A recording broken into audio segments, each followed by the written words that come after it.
So, there's a globe on the desk. It's pretty. It's nice. It's not accurate, though. And just so you know, I want you to read this. You got it, sweetie. Have a good one. Globes are not meant for educational purpose, but only decorative purpose. Do you know why that's on there? You know why this is not supposed to be used for education? Because it's f***ing wrong, and it's You're not supposed to be teaching anyone that we live on this, because we don't live on this. This is inaccurate. This is a falsity. This is a NASA indoctrination. This is a Freemasonic satanic lie that everyone believes. And once you think you live on here, God flies out the window. Okay? You start believing in aliens, Bigfoot, space, and that we're going to Mars, we're going to the moon. All this stuff that's just nonsense. Remember, globes are not meant for educational purpose, but only decoration. Mic drop. Well, here we go again. 99% of the population will be in sunlight. 99%. Wait a minute. We live on a globe. How is it possible that 99% of us, even in twilight, will still see the sun? But how can here, Canada and Asia, when Asia's on the other part of the world, on the other side of the globe, how can they be viewing the sun at the same time as us?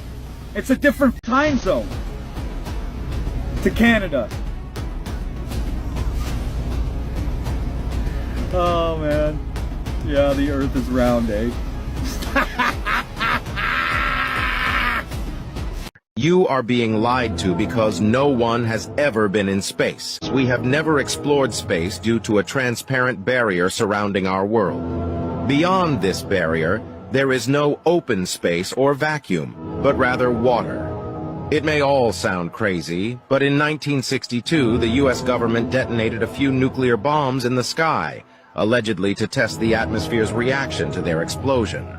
Or so they want us to believe. However, some claim that they were actually attempting to see if they could break through this invisible barrier. Ironically, this program was called Operation Fishbowl. Many have noticed stars appear to twinkle or shimmer through a liquid-like substance when viewed with the naked eye or through a camera. Rocket enthusiasts have also noted that the rockets we have launched seem to encounter an invisible ceiling, creating an effect similar to what one would observe in water. The images when they showed Felix Baumgartner, where he's prepared to jump, you see this curved Earth. That's a fisheye lens, dude. Okay? Fisheye lenses take horizontal lines and bend them convex when you're above the midplane of the photo. In order to gather in more of the image. Correct. That's the only way you can distort it to fit it onto a flat plane, because it's looking at a full sort of 360, well, 180, all right, and it's trying to get it in. But what happens if you take that horizontal line, the horizon, and put it below the midplane of the camera? It then bends the other way. Bends the other way. Global is alive. I decided to travel around Australia and Antarctica at the same time. So I want to put the point bang in the middle in here.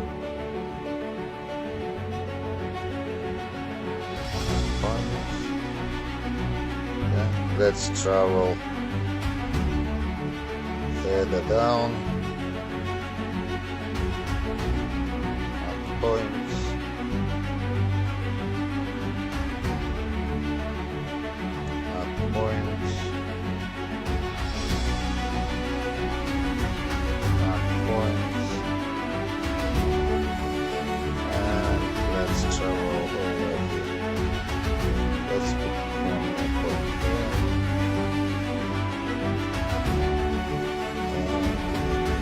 Antarctica.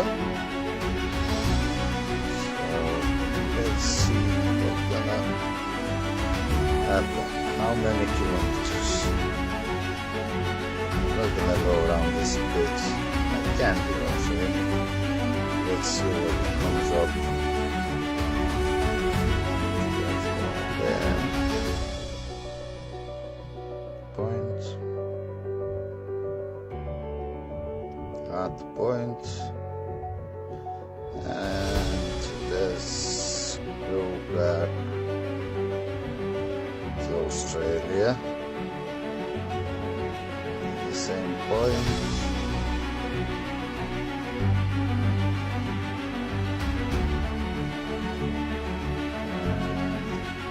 Close shape.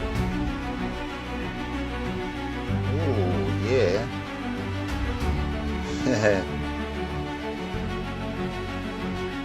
Well, very interesting. Very interesting shape.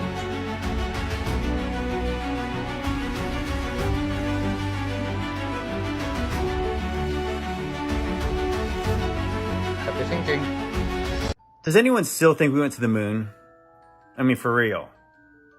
So 51 years ago, we went to the moon, but we can't go back today. I'd go to the moon in a nanosecond.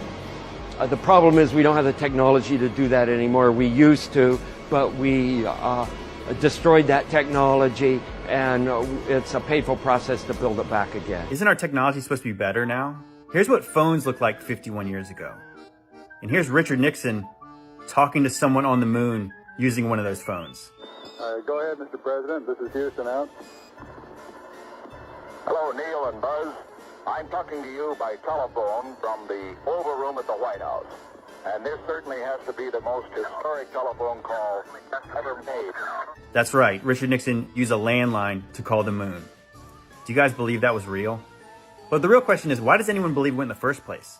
Oh, because you saw it on TV? Do you guys think that video was real? Houston, we've had a problem. Main B, bus undervolt. Roger, main B undervolt. Stand by 13, we're looking at it. Okay, right now, Houston, the voltage is looking good. Who filmed the first shot of Neil Armstrong stepping onto the moon? Did they set up a camera crew before he got there? Was the cameraman the first guy to actually walk on the moon? Well, let's talk about this, because this is fascinating. I remember very clearly, I think anybody who was alive at the time does. I remember my parents waking me up, and we went down and we watched you guys land on the moon. No, which you was didn't. No, you didn't. What? Because there wasn't any television. There wasn't anybody taking a picture. You watched animation. So you associated what you saw with... I have very hazy memories. Yeah, I know. Well, no, but what we saw was we all were gathered around the old curved top radio and listened. Talking about how many feet we were going to the left and right, and then I said contact light, engine stop, and a few other things, and then Neil said, Houston, Tranquility Base, the Eagle has landed. Man, how about that? That was very exciting. Not a bad line. Yeah. Where are all the stars? Where's the sun? Oh, supposedly they went in the daytime, and that's why you can't see the stars. But yet, there's the Earth. And does anyone believe they flew back in this piece of garbage? 3, 2, 1, ignition. Right away, Houston. Brakes are good. Excellent. Look at the gaps in the panels on this thing. Isn't space supposed to be a harsh environment? They went through space in our atmosphere in this thing? Do you guys believe that? And who filmed the shot of them leaving? So the cameraman who was the first guy actually on the moon got left on the moon. That's kind of weak. Oh, and by the way, did you guys know that NASA lost all the tapes and telemetry data from the previous moon missions? Seeing anything that indicates the telemetry data is even in existence, and as I said, even if we had it, we don't have the machines to play it back. Doesn't have it either. The Smithsonian doesn't have it. Johnson doesn't have it. Right. We've been unable to track it down. I mean, we don't know where this telemetry data ended up, and we don't know what path it may have taken. So, unfortunately, I'm afraid I can't really give you much of a clue as to where this data ended up and whether it still exists or not. Here we are, 51 years later, and we can't go back to the moon. Do you guys believe that? Like I said, guys, this stuff is make-believe. This is a work of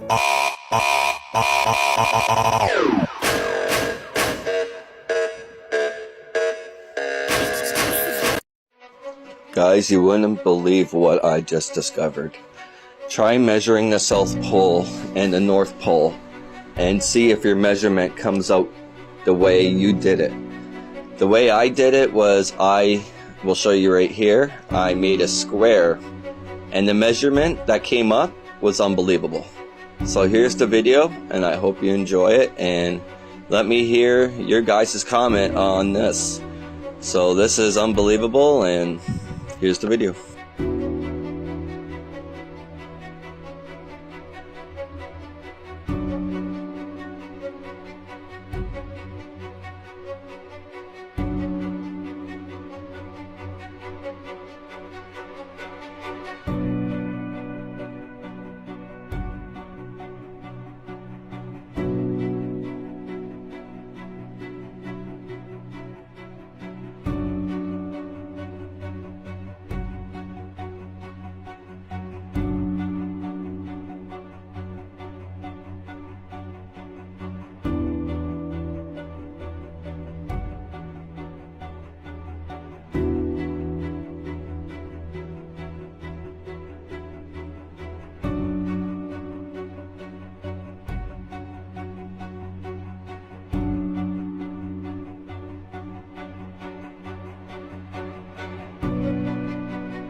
Is the Earth flat or spherical? It is flat. The Earth is flat or no? I know it's flat. You know it's flat? How long have you been flying for, you said? Over 30 years. My name is William Andres Lozada. I am a commercial pilot. I make videos for the internet, and this is one of the questions they most ask me on social media. Watch this video until the end to know the opinion of a commercial pilot about the flat Earth theory. Today from beautiful Puerto Buenaventura, a city on the Pacific, I share my thoughts. I always questioned many things in life and always wanted to go beyond. I believe in the saying that goes like this: a lie repeated 1,000 times becomes reality. That's why I decided to hear the opinions and thoughts of millions on people who have interesting theories about flat Earth. Even if you don't believe it, there are millions of people who do. Why is that the famous image of the blue marble has so many modifications in graphic design? Why don't they just take a photograph of the entire Earth from a satellite or something that is in space? Take a photo that shows how it really is. Why do they have to make corrections, graphic designs and CGI?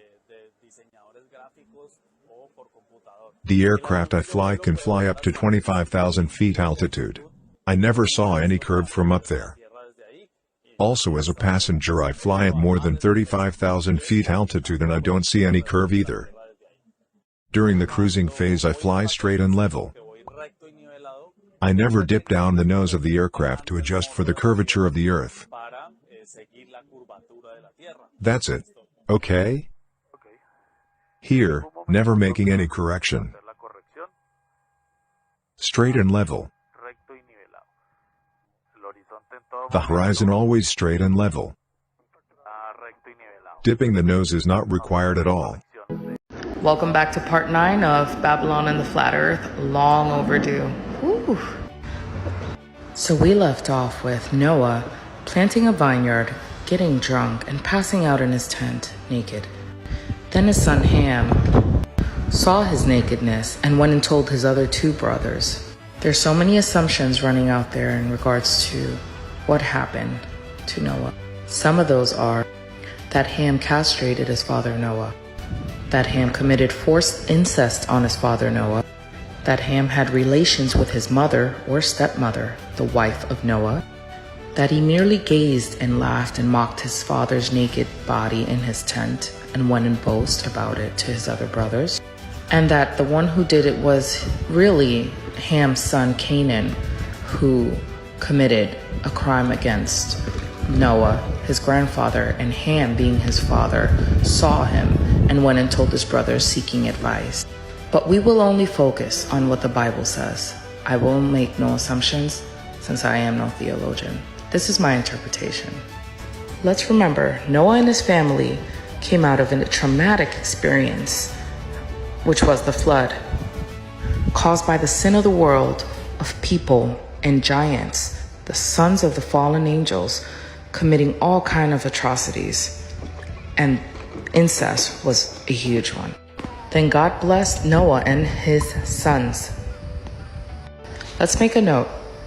Noah walked out of the ark with his wife and his 3 sons, and possibly the wives of his 3 sons. However, many years have passed since the crime against Noah committed, because Ham, his youngest, had his sons, Canaan being the youngest of Ham's sons. And God said, I now establish my covenant with you and with your descendants after you. Then Noah, a man of the soil, so he knew how to plant, became drunk after drinking some of his wine. But we do not know what the post-flood atmosphere was like and how that would impact the fermentation process.